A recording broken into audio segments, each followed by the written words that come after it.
जो भी आंदोलन होता है उसमें एक शक्ति होती है और वो शक्ति जनता की ताकत होती है। अब इस ताकत से सरकार को सचेत रहना होता है कि उससे आंदोलन के कारण लोगों को परेशानी न हो, आंदोलन के कारण कानून व्यवस्था की स्थिति न बिगड़े। ये तमाम चीजें चिंता करती है सरकार। एक डॉक्टर समूह जब हड़ताल पे जाता है तो मरीजों की मरने की आशंका रहती है, तो इसका मतलब थोड़े है कि डॉक्टर जो है मरीज का विरोधी है घोषित कर दे। इसका मतलब डॉक्टर को अधिकार नहीं है आंदोलन करने का।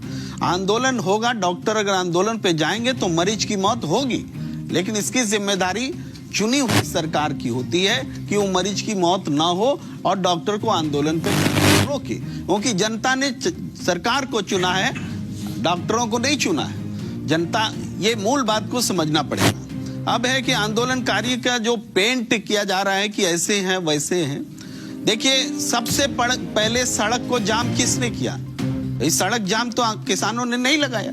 सड़क जाम कीले ठोकी गई, बड़ी बड़ी सीमेंट की चीजें बनाई गई, गिट्टी भरे गए, क्या नहीं किया गया? ऐसा तो दुनिया में कहीं नहीं हुआ भाई, दुनिया में कहीं नहीं हुआ।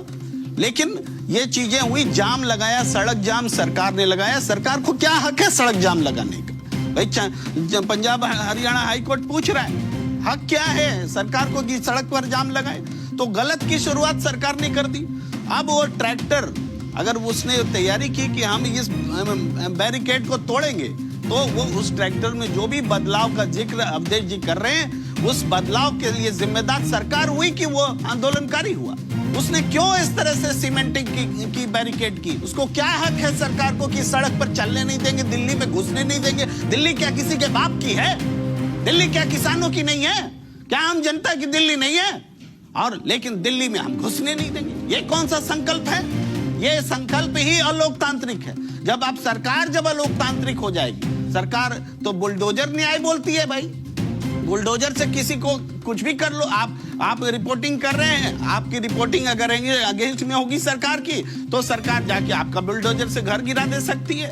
भाई क्यों हम 144 धारा तोड़ेंगे तो हमारा घर सरकार बुलडोजर से गिरा दे सकती है?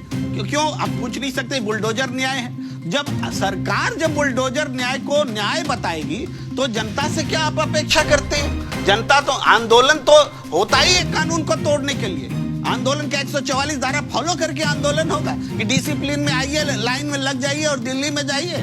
आंदोलन होता है सरकार को झुकाने के लिए, दबाने के लिए, बात करने के लिए, सहमति पर पहुंचने के लिए। ये एक प्रेशर होता है। अब इस आंदोलन को आप पूछ लीजिए, ये क्या विपक्ष में भारतीय जनता, कौन पार्टी है जो विपक्ष में नहीं रहा और सत्ता पक्ष में नहीं रहा इस देश में? तो विपक्ष में जब रहते हैं तो क्या इन्होंने आंदोलन नहीं किए? क्या किसी पार्टी ने आंदोलन नहीं किए? क्या कोई कह सकता है कि किसी पार्टी के आंदोलन में कभी कोई हिंसा ही नहीं हुई?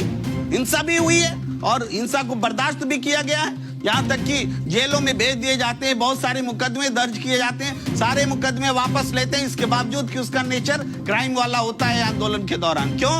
क्योंकि फाइनली हम समाज में एक व्यवस्था चाहते हैं। ये आंदोलन हो क्यों रहा है? कौन सी नई मांग आ गई भाई?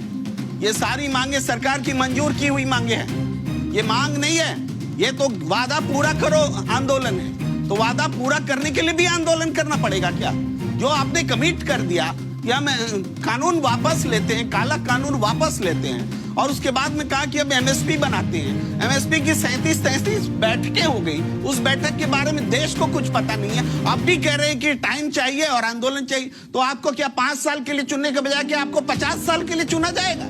जनता 5 साल आपको चुन के देती है, आप 3 साल में अब तक कोई परिणाम नहीं निकाल सके और अब कहते हैं कि फिर अगली बार चुन के आएंगे। अगली बार चुन के ही नहीं आओगे तुम। तो इसी कार्यकाल में आपको सॉल्यूशन देना पड़ेगा। इसीलिए जनता सड़क पर है और आंदोलन को दोष देना, आप कह रहे हैं कि आंदोलनकारी ऐसे है वैसे। इधर वार्ता चल रही है तो रात में आंसू बम गिराने का क्या मतलब है? रात में आंसू बम गिराएंगे आप? ये इजराइल और हमास की लड़ाई बना दिया है क्या आपने? और ये जो हालात बना दिया और उसके बाद अगर कोई बेचैनी में कोई प्रतिक्रिया करेगा तो उसको देशद्रोही कहोगे?